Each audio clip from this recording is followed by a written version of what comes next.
Hello friends, income tax के cases की series में आज जो इशू हम डिस्कस करेंगे वो जुरिस्डिक्शन को लेकर के है। काफी सारे केसेस में ऐसा देखा जाता है कि असेसमेंट प्रोसीडिंग्स उस असेसिंग ऑफिसर के द्वारा शुरू कर दी जाती है जिस असेसिंग ऑफिसर के पास असेसी की जुरिस्डिक्शन नहीं होती। तो क्या ऐसी परिस्थिति में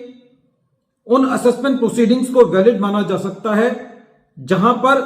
असेसिंग ऑफिसर के पास उस स्क्रूटनी के नोटिस को भेजने की जुरिस्डिक्शन नहीं है? यही मैटर हम doctor Hari Singh Chandel versus income tax officer के केस में डिस्कस करेंगे, जो कि 102 ITR ट्रिब्यूनल पेज नंबर 541 पर रिपोर्ट हुआ मैटर रायपुर ITAT ने डिसाइड किया और इस केस का जजमेंट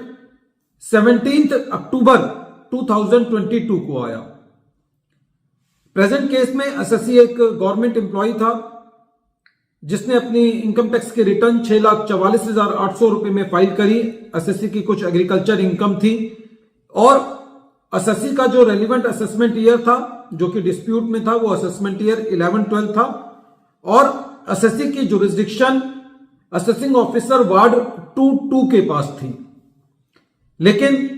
प्रेजेंट केस में जो असेसी को सेक्शन 143 सबसेक्शन 2 का स्क्रूटनी का नोटिस इशू किया गया वो असेसिंग ऑफिसर वार्ड 1-2 ने इशू किया जिसके पास असेसी की जुरिस्डिक्शन नहीं थी। बाद में जिस असेसिंग ऑफिसर के पास असेसी की जुरिस्डिक्शन थी उस असेसिंग ऑफिसर ने, जो कि वार्ड 2 था, उसने फिर दोबारा 143 सबसेक्शन 2 का नोटिस इशू किया और उसके बाद सेक्शन 142 सबसेक्शन 1 का नोटिस भेज करके असेसी की असेसमेंट को कंप्लीट कर दिया। प्रेजेंट केस में जो डिस्प्यूट देखा जाए वो ये है कि जो असेसमेंट प्रोसीडिंग्स को इनिशिएट किया वो असेसिंग ऑफिसर वार्ड 1-2 ने इनिशिएट किया, लेकिन उसको कंप्लीट उस असेसिंग ऑफिसर ने किया जिसके पास असेसी की जुरिस्डिक्शन थी, असेसिंग ऑफिसर वार्ड 2। जब असेसमेंट कंप्लीट की गई तो असेसिंग ऑफिसर ने 1,45 लाख पर असेसी का असेसमेंट किया। असेसी CIT अपील में गया, CIT अपील ने असेसी को मेजरली रिलीफ दिया और एडिशन को रिड्यूस करके 17,87,960 कर दिया सेक्शन 69A के अंदर। असेसी इस बची हुई एडिशन के अगेंस्ट भी रायपुर ITAT में गया और ITAT के सामने असेसी ने एक एडिशनल ग्राउंड रेज किया कि असेसी के केस में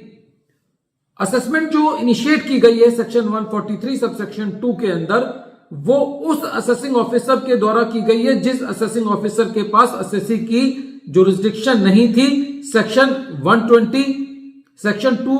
क्लॉज 7A के मुताबिक और सेक्शन 124 के मुताबिक। रायपुर ITAT ने national thermal power company limited versus CIT के केस का सहारा लेते हुए, जो कि 229 ITR पेज नंबर 383 पर रिपोर्ट हुआ था, सुप्रीम कोर्ट का जजमेंट है, जो कि यह कहता है कि यदि कोई एडिशनल ग्राउंड है जो कि प्योरली जिसके अंदर क्वेश्चन ऑफ लॉ इन्वॉल्व है और जिसके अंदर नए फैक्ट्स की वेरिफिकेशन की जरूरत नहीं है, उस एडिशनल ग्राउंड को एडमिट किया जाना चाहिए। इसीलिए रायपुर ITAT ने उस सुप्रीम कोर्ट के जजमेंट का सहारा लेते हुए असेसी के एडिशनल ग्राउंड को एडमिट किया, जो कि असेसी ने ना तो असेसिंग ऑफिसर के सामने लिया था और ना ही CIT अपील के सामने लिया था। इस ग्राउंड को एडमिट करने के बाद रायपुर ITAT का यह कहना था कि प्रेजेंट केस में डिपार्टमेंट कोई प्लॉजिबल आंसर इस चीज का नहीं दे पाया है कि असेसिंग ऑफिसर वार्ड 1-2 ने सेक्शन 143 सबसेक्शन 2 का नोटिस क्यों इशू किया जिसके पास असेसी की जुरिस्डिक्शन नहीं थी। प्रेजेंट केस में इस ग्राउंड के अगेंस्ट डिपार्टमेंट का यह कहना था कि जो जुरिस्डिक्शन अलॉट की गई है वो पैन के आधार पर की गई है, लेकिन इस पर भी रायपुर ITAT का यह कहना था कि डिपार्टमेंट इनवैलिड जुरिस्डिक्शन को एज्यूम नहीं कर सकता इस आधार पर कि जो जुरिस्डिक्शन है वो पैन के बेसिस पर की गई है, क्योंकि प्रेजेंट केस में जो एसएससी की जुरिस्डिक्शन थी वो वार्ड 22 के पास थी और एसएससी को जो सेक्शन 143 सबसेक्शन 2 का नोटिस दिया गया वो वार्ड 12 के ऑफिसर ने दिया जिसके पास जुरिस्डिक्शन नहीं थी। तो प्रेजेंट केस में पूरी असेसमेंट इनवैलिड है, क्योंकि जो असेसमेंट इनिशिएट की गई वो उस ऑफिसर के द्वारा की गई जिसके पास जुरिस्डिक्शन नहीं थी। डिपार्टमेंट का यह भी कहना था कि सेक्शन 124 सबसेक्शन 3 के मुताबिक एसएससी को यह jurisdiction with in 1 month challenge करनी थी। इस पर ट्रिब्यूनल का यह कहना था कि एसएससी की ऐसी परिस्थिति में सेक्शन 124 सबसेक्शन 3 के मुताबिक उस जुरिस्डिक्शन को चैलेंज करने की जिम्मेवारी नहीं बनती, क्योंकि जो नोटिस इशू किया गया वो उस असेसिंग ऑफिसर के